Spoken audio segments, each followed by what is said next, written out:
Hello and welcome friends, मेरा नाम अरिहन जैन है और आपका स्वागत है स्टडी मटेरियल चैनल में। हम लोगों ने लास्ट क्लास में बात करी थी स्टैटिक वेरिएबल्स के बारे में। और इस वीडियो में मैं आपको पूरा इनहेरिटेंस के बारे में बताऊंगा और भी मैंने 2-3 लेक्चर्स आपको क्लासेस के बारे में बता चुका हूं। अगर आपको उसमें डाउट है तो प्लीज़ कमेंट सेक्शन में मुझे बताइए, तो मैं आपकी डेफिनेटली हेल्प करूँगा। एंड बढ़ते हैं आगे वीडियो में और देखते हैं कि लास्ट वीडियो में हम लोगों ने बात करी थी एब्स्ट्रैक्शन एनकैप्सुलेशन, एंड मैंने स्टैटिक वेरिएबल्स के बारे में भी आपको बताया था। इस वीडियो में मैं आपको पूरा इनहेरिटेंस से रिलेटेड बताऊंगा, टाइप्स ऑफ इनहेरिटेंस बताऊंगा कि अगर आप, और कुछ कुछ उसके जो इंपॉर्टेंट पॉइंट्स हैं इनहेरिटेंस के कि जो आपको याद रखना है। उसके बारे में मैं यहाँ पे डिस्कस करने वाला हूँ। प्लीज़ ये वीडियो आप लास्ट तक देखिए। ओके। बढ़ते हैं आगे वीडियो में। यहाँ पे है अब मेरे पास में इनहेरिटेंस। बेसिक डेफिनेशन क्या है वो सब यहाँ पे डिस्कस करने वाला हूँ मैं। इनहेरिटेंस क्या होता है, इसको कैसे क्रिएट कर सकते हैं, इसकी रिक्वायरमेंट क्या है। So inheritance in Python is based on similar ideas used in other object oriented language like Java, C plus plus etcetera. So यहाँ पे क्या होता है कि अगर आपको किसी अदर क्लासेस के एट्रीब्यूट्स हैं या उसकी उसके मेथड्स हैं उनका यूज करना है, तो आप सिंपल इनहेरिटेंस का यूज कर सकते हैं। मतलब आप चाइल्ड बेस, जो पेरेंट एंड चाइल्ड का जो रिलेशनशिप होता है उसका यूज करके आप यहाँ पे उनको बता सकते हैं। तो यहाँ पे ये होता है कि आपके जो कोडिंग, जो आपके लाइंस ऑफ कोड होते हैं वो डिक्रीज हो जाते हैं, और आपकी जो कोड की रीयूजेबिलिटी है वो भी बढ़ जाती है। ठीक है। अब देखिए यहाँ पे मैंने एक एग्जांपल दिया हुआ है class, base class, object. Because यहाँ पे ये जो बेस क्लास है ये ऑब्जेक्ट क्लास को, जो बेस क्लास होती है किसी भी क्लास की, वो है ऑब्जेक्ट क्लास। उसकी उसने यहाँ पे बेस क्लास को इनहेरिट किया है। उसकी बॉडी मैंने यहाँ पे कुछ भी नहीं दी है। उसके बाद में यहाँ पे मेरे पास में एक और क्लास है जो कि ड्राइव क्लास है, और इस ड्राइव क्लास ने क्या किया, इनहेरिट किया हमारे बेस क्लास को। The base class is already existing parent class है, ये हमारी जो बेस क्लास है, और जो ड्राइव क्लास है वो हमारी चाइल्ड क्लास है, बिकॉज यहाँ पे इस ड्राइव क्लास ने बेस क्लास को इनहेरिट किया हुआ है। ठीक है। अब यहाँ पे एक चीज और इम्पॉर्टेंट है कि अगर आप पाइथन 3 में बात करें, तो अगर आपको किसी भी ड्राइव क्लास के अंदर किसी भी बेस क्लास के एट्रीब्यूट्स या मेथड्स का यूज करना है, तो आप सुपर, जो आपका मेथड है पाइथन 3 में, इसकी रिक्वायरमेंट बहुत कम होगी, बिकॉज वो इंटरनली वो आपकी वैल्यूज को फैच कर लेगा। तो यहाँ पे सुपर मेथड जो है उसका आप यूज कर भी सकते हैं और नहीं भी कर सकते हैं। ठीक है। अब यहाँ पे एक मैं बहुत बेसिक एग्जांपल आपको यहाँ पे बता देता हूँ, और उसके उससे पहले मैं आपको यहाँ पे बता देता हूँ कि कितने टाइप्स के आपके पास में इनहेरिटेंस होते हैं। पाइथन बेसिकली, पाइथन के अंदर 4 टाइप्स के होते हैं, 4 टाइप्स के आपके इनहेरिटेंस होते हैं। सबसे पहला जो होता है वो सिंगल लेवल होता है, जिसके अंदर सिंगल पेरेंट होता है और सिंगल चाइल्ड होता है। और उसके बाद में आता है मल्टी लेवल, जिसके अंदर आपके पास में एक लेडर होती है, चाइल्ड, सॉरी पेरेंट, पेरेंट के बाद आता है चाइल्ड, चाइल्ड के बाद आता है ग्रैंड चाइल्ड। ठीक है। और उसके बाद में एक आता है अपने पास में हायरार्किकल लेवल, जो कि इसके अंदर होता है कि आपके पास में वन पेरेंट होता है और डिफरेंट डिफरेंट, मतलब मैनी चाइल्ड्स होते हैं, जैसे आपके सिबलिंग्स हो चुके हैं। इस तरीके से आप हायरार्किकल को याद रख सकते हैं। मल्टीपल इनहेरिटेंस में क्या होता है कि आपके पास में एक सिंगल चाइल्ड होता है बट आपके मल्टीपल पेरेंट्स होते हैं। ठीक है। तो इसका भी अपन देखेंगे कि किस तरीके से होगा। ठीक है। अब मैं आपको वापस ले चलता हूँ प्रीवियस स्लाइड में, और यहाँ पे अब हम बात करते हैं कि एक बेसिक एग्जांपल का, जो कि मैं सिंगल लेवल इनहेरिटेंस पे आपको यहाँ पे, तो यहाँ पे मैंने एक एग्जांपल ले लिया है रेक्टेंगल क्लास का, जिसके अंदर मैंने यहाँ पे 2 वेरिएबल डिफाइन कर दिए इसके कंस्ट्रक्टर के अंदर, विड्थ एंड हाइट। मैंने एक और मेथड बना लिया यहाँ पे एरिया, जिसके अंदर मैं इसका एरिया कैलकुलेट कर रहा हूँ इस पर्टिकुलर रेक्टेंगल का। और उसके बाद में इसके यहाँ पे मैंने पैरामीटर भी डिफाइन कर लिया है। तो यहाँ पे मैं उस पर्टिकुलर वेरिएबल का, मतलब जो विड्थ एंड हाइट है, उसका यूज़ करके यहाँ पे पैरामीटर भी कैलकुलेट कर रहा हूँ। और उसके बाद में मैंने एक और क्लास बनाई है, जिसके अंदर मैंने स्क्वायर, जो है स्क्वायर नेम से बनाई है, और उसके अंदर मैं क्या कर रहा हूँ, इस पर्टिकुलर रेक्टेंगल क्लास को एज अ बेस क्लास, और जो मेरी स्क्वायर क्लास है वो मेरी चाइल्ड क्लास है, और यहाँ पे मैं रेक्टेंगल क्लास को इनहेरिट कर रहा हूँ। और इस पर्टिकुलर इसके कंस्ट्रक्टर जो स्क्वायर है, स्क्वायर क्लास का जो कंस्ट्रक्टर है, उसके अंदर मैं साइड पास कर रहा हूँ, साइड मेथड यहाँ पे पास कर रहा हूँ, साइड यहाँ पे वेरिएबल पास कर रहा हूँ। ओके। अब उसके बाद में यहाँ पे क्या कर रहा है, मैंने एक इस पर्टिकुलर रेक्टेंगल क्लास का मैंने एक ऑब्जेक्ट यहाँ पे क्रिएट कर लिया है, जो कि आर नेम से है। और उसके बाद में मैंने एक और जो स्क्वायर है उसके अंदर मैंने यहाँ पे उसकी साइड पास करी है, जो कि वैल्यू मेरी 5 है, और यहाँ पे उसका मैंने यहाँ पे ऑब्जेक्ट, यहाँ पे स्क्वायर का ऑब्जेक्ट क्रिएट कर लिया। अब चलते हैं, अब यहाँ पे एरिया और पैरामीटर कैसे कैलकुलेट होंगे स्क्वायर के लिए और रेक्टेंगल के लिए। सबसे पहले हम देखते हैं रेक्टेंगल के लिए, बिकॉज वो हमारी बेस क्लास है और उसके बाद हम चाइल्ड क्लास पे भी चलेंगे तो वहाँ पे भी देखेंगे। तो मैंने यहाँ पे सिंपल क्या किया, एरिया जो उसका ऑब्जेक्ट है, ऑब्जेक्ट डॉट एरिया मेथड को मैंने यहाँ पे कॉल किया, जो कि मेरा एरिया यहाँ पे कैलकुलेट होकर आ गया 20। ओके, अब यहाँ पे मैं एज अ पैरामीटर पास करता हूँ, तो डॉट पैरामीटर, और यहाँ पे मेरे पास में पैरामीटर भी कैलकुलेट होकर आ गया जो कि 18 वैल्यू। अब अगर मैं इसी को स्क्वायर को अगर मैं यूज़ करना चाहता हूँ, जो स्क्वायर का ऑब्जेक्ट है उसके अकॉर्डिंग मैं अगर एरिया पास करता हूँ, मतलब एरिया कैलकुलेट करना चाहता हूँ, तो क्या हो पाता है क्या। तो देखिए यहाँ पे एक मेरे पास में एट्रीब्यूट एरर आ रही है। वो एट्रीब्यूट एरर क्या बोल रहा है कि square object has no attribute w, मतलब उसके पास में विड्थ नहीं है। अब वो उसको कैसे यूज़ करना है, तो देखिए यहाँ पे जो एरिया होता है स्क्वायर का, अगर आपको कैलकुलेट करना है तो स्क्वायर में सिर्फ अपन साइड ही देते हैं और साइड का जो मल्टीप्लीकेशन होता है वो ही हमारा एरिया होता है। ठीक है, तो उसके लिए क्या करना है, यहाँ पे सिंपल सुपर कीवर्ड का यूज करना है अपन को, यहाँ पर super, okay, dot super method का यूज करना है। और यहाँ पे जो कंस्ट्रक्टर है इसका बेस क्लास का जो कंस्ट्रक्टर, उसके अंदर सिंपल मुझे एस और यहाँ पे एस पास कर देना, मतलब जो मेरी दोनों साइड्स की जो वैल्यू है वो मेरी एस है। ठीक है, और उसके अकॉर्डिंग यहाँ पे मेरे पास में वैल्यू कैलकुलेट हो जाएगी। ठीक है, तो देखिए यहाँ पे ये चीज़ हो गई। अगर मैं इसको ऊपर लिखूँ तब क्या होगा, तो देखिए यहाँ पे तब भी कोई एरर नहीं आ रही है। और यहाँ पे अगर मैं सेल्फ डॉट लगा दूँ तो self dot S and self dot S, तो देखिए यहाँ पे भी मेरी वैल्यू आ रही है। ठीक है, तो इस तरीके से आप इसका यूज़ कर सकते हैं।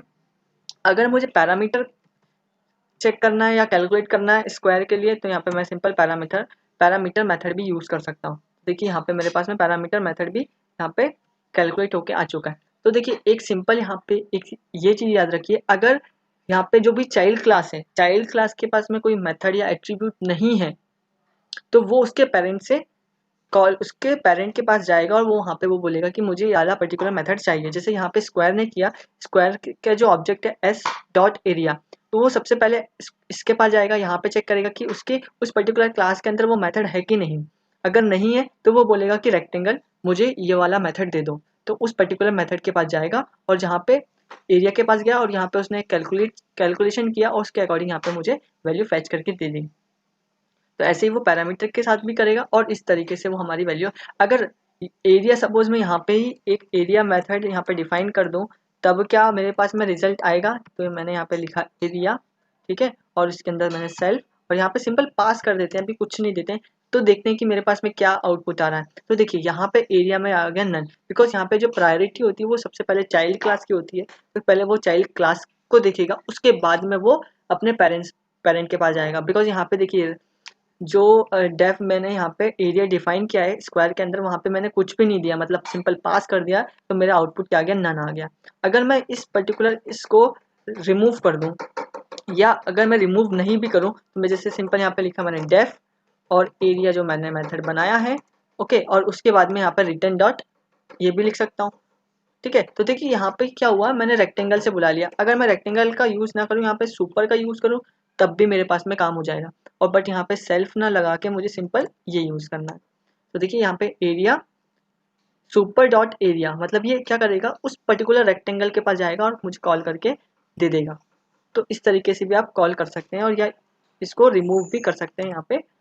तो इस तरीके से आप वैल्यूज़ को कैलकुलेट कर सकते हैं और मेथड्स का यूज़ कर सकते हैं आपके चाइल्ड और पेरेंट के लिए। बट एक चीज़ और है यहाँ पे, जो पेरेंट वाली क्लास होती है वो कभी भी चाइल्ड वाली क्लास के मेथड का यूज़ नहीं कर पाती है।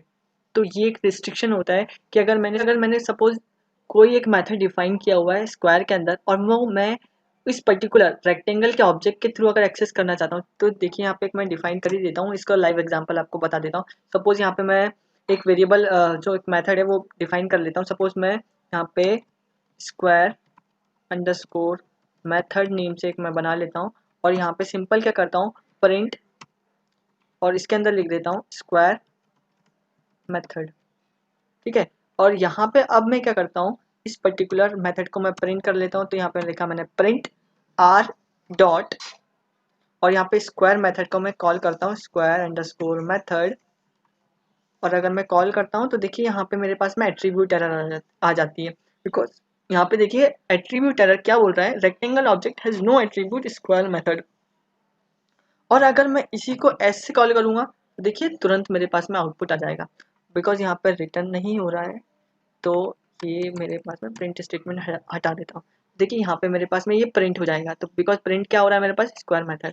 और अगर मैं एस की जगह आर यूज़ करता हूँ, मतलब रेक्टेंगल यूज़ करता हूँ, तब देखिए यहाँ पे एट्रीब्यूट एरर आ रही है। तो ये चीज़ याद रखिए कि अगर आपको पेरेंट क्लास के मेथड, जो चाइल्ड क्लास के मेथड अगर पेरेंट क्लास में यूज़ करना है तो वो आप नहीं यूज़ कर सकते हैं, बट आप पेरेंट क्लास के जितनी भी चाइल्ड क्लास होंगी उसके अंदर आप यूज़ कर सकते हैं उनको। ड्रॉबैक है इस, मतलब जो एक रूल बना हुआ है वो आप रूल को तोड़ नहीं सकते। ठीक है, तो अब बढ़ते हैं नेक्स्ट, देखते हैं कि हमारे पास में क्या है। एक चीज़ यहाँ पे कुछ बिल्ट इन फंक्शन है, उनके बारे में मैं आपको बता देता हूँ। यहाँ पे एक फंक्शन है जो कि इस सब क्लास है, जैसे यहाँ पे मैंने आपको दिया है ड्राइव क्लास, और यहाँ पे बेस क्लास दी हुई है। इसके अंदर दो पैरामीटर आते हैं, सबसे पहले आता है ड्राइव क्लास, उसके बाद में उसका बेस क्लास जाता है। रिटर्न ट्रू या फॉल्स करता है, ये बूलियन वैल्यू रिटर्न करता है। अगर रिटर्न ट्रू कब करेगा, if derived class is a sub class of the base class. Okay, और उसके बाद में आता है एक और अनदर मेथड, वो है इज इंस्टेंस, जिसके अंदर आप एक ऑब्जेक्ट को पास करते हैं और उस पर्टिकुलर क्लास का नेम को पास करते हैं, और ये भी एक बूलियन वैल्यू रिटर्न करता है। इसके अंदर क्या होता है, return true if S is an instance of class और any of the derived classes of class. तो यहाँ पे जितनी भी चाइल्ड क्लासेस होंगी, ये आपके पेरेंट क्लास हैं, उसके अकॉर्डिंग ये ट्रू या फॉल्स रिटर्न करता है कि अगर वो उस पर्टिकुलर इंस्टेंस, उस पर्टिकुलर क्लास का वो इंस्टेंस है कि नहीं, मतलब ऑब्जेक्ट है कि नहीं। और एक चीज़ और है कि अगर अनदर मेथड है, बिल्ट इन मेथड, वो है कि क्लास नेम आपको देना है dot underscore underscore class underscore underscore. तो ये मेथड क्या होगा, ये जो एट्रीब्यूट है ये क्या करेगा, आपको क्लास की जो भी इंफॉर्मेशन होगी वो रिटर्न कर देगा। और आप एक चीज़ और देख सकते हैं यहाँ पे, जो मेथड है टाइप, जिसके अंदर आप किसी भी क्लास के नेम को पास करते हैं, और उस पर्टिकुलर क्लास के नेम से जो भी उसकी इन्फॉर्मेशन होती है, जो उसका इंस्टेंस होता है, वो हमें यहाँ पे जो भी इन्फॉर्मेशन होती है वो हमें यहाँ पे पता चल जाती है। ठीक है, तो अब बढ़ते हैं आगे, देखते हैं कि हमारे पास नेक्स्ट टॉपिक क्या है।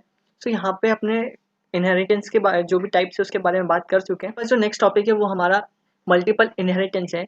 यहाँ पे मैं मल्टीपल इनहेरिटेंस को इसलिए एक्सप्लेन करना चाहता हूँ बिकॉज यहाँ पे जो मल्टीपल इनहेरिटेंस है वो एक नई मेथड, जो मतलब जो पाइथन है, एक एल्गोरिथम का यूज़ करती है, और उसके अकॉर्डिंग ही वो सारे कैलकुलेशन करती है मल्टीपल इनहेरिटेंस में। तो यहाँ पे एक जो बेसिक है, Python uses the C3 linearization algorithm to determine the order in which to resolve class attributes including methods. This is known as the method resolution order, MRO। तो देखिए यहाँ पे एक मैंने बहुत ही बेसिक सा एग्जांपल यहाँ पे डिफाइन किया हुआ है, जो कि क्या है, क्लास, एक मैंने क्लास बनाई है फू, और वो ऑब्जेक्ट क्लास को इनहेरिट कर रही है, उसके अंदर एक एट्रीब्यूट बनाया है फू, और उसके बाद में एक और मैंने क्लास बनाई है बार, और उसको ही वही क्लास आपके क्या कर रही है, ऑब्जेक्ट को इनहेरिट कर रही है। उसके बाद में मैंने फू एंड बार यहाँ पे कुछ वैल्यूज यहाँ पे डाल दी है। ठीक है, और उसके बाद में एक और अनदर क्लास बनाई है जो कि फू बार करके है, और इसी को मैंने क्या करा है, फू एंड बार, जो मतलब दो इनहेरिटेंस, मतलब जो दो क्लास को मैंने एक साथ इनहेरिट कर लिया है, और उसके अकॉर्डिंग यहाँ पे मैंने क्या करा, एक और मैंने एट्रीब्यूट यहाँ पे बना लिया है, क्लास वेरिएबल पे यहाँ पे बना लिया है, फू बार इज इक्वल्स टू, उसकी वैल्यू यहाँ पे असाइन कर दी है।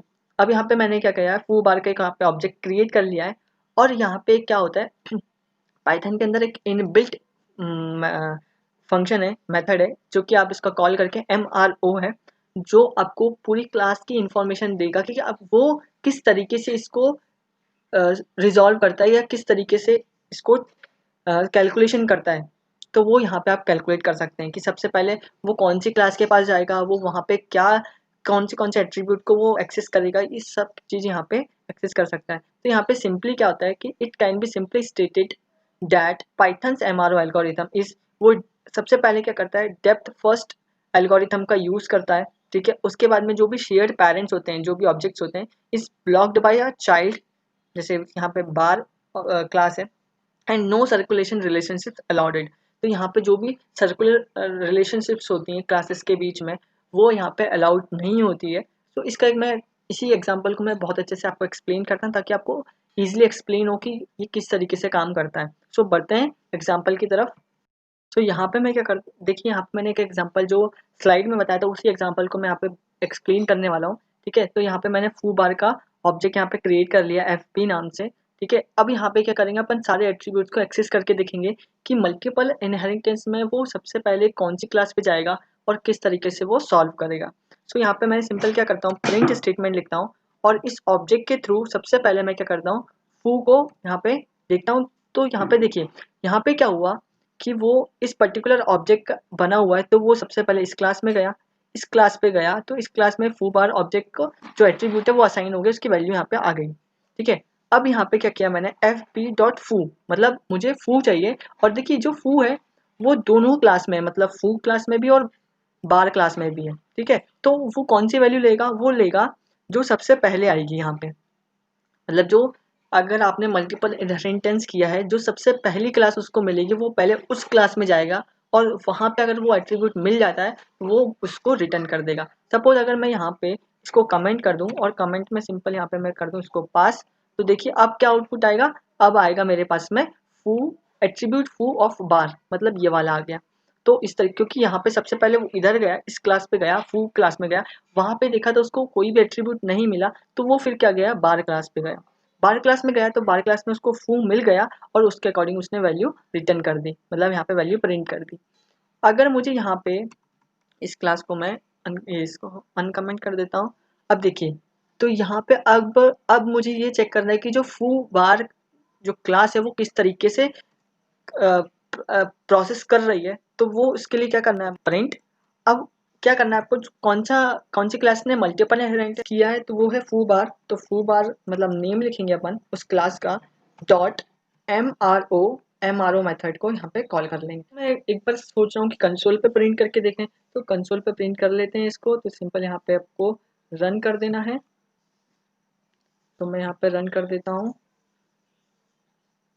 तो देखिए यहाँ पे मेरे पास में क्या आ गया, आउटपुट यहाँ पे आ चुका है मेरे पास में आउटपुट, क्योंकि मुझे ये बोल रहा है, एक मिनट में इसको यहाँ, ठीक है। देखिए सबसे पहले मेरे पास में एट्रीब्यूट आया फू ऑफ फू, ठीक है, और उसके बाद में सबसे पहले जाएगा वो फू बार क्लास में, उसके बाद जाएगा फू क्लास पे, और उसके बाद में आएगा बार क्लास पे। अगर यहाँ पे इस तरीके से हमारा जो फू बार मतलब जो मल्टीपल इनहेरिटेंस है वो किस तरीके से वर्क करता है वो यहाँ पे आपको मिल जाएगा। तो इस तरीके से वो वर्क करता है, ठीक है। ओके, सो अब बढ़ते हैं हमारे नेक्स्ट कंटेंट पे कि देखते हैं कि क्या है हमारे पास में।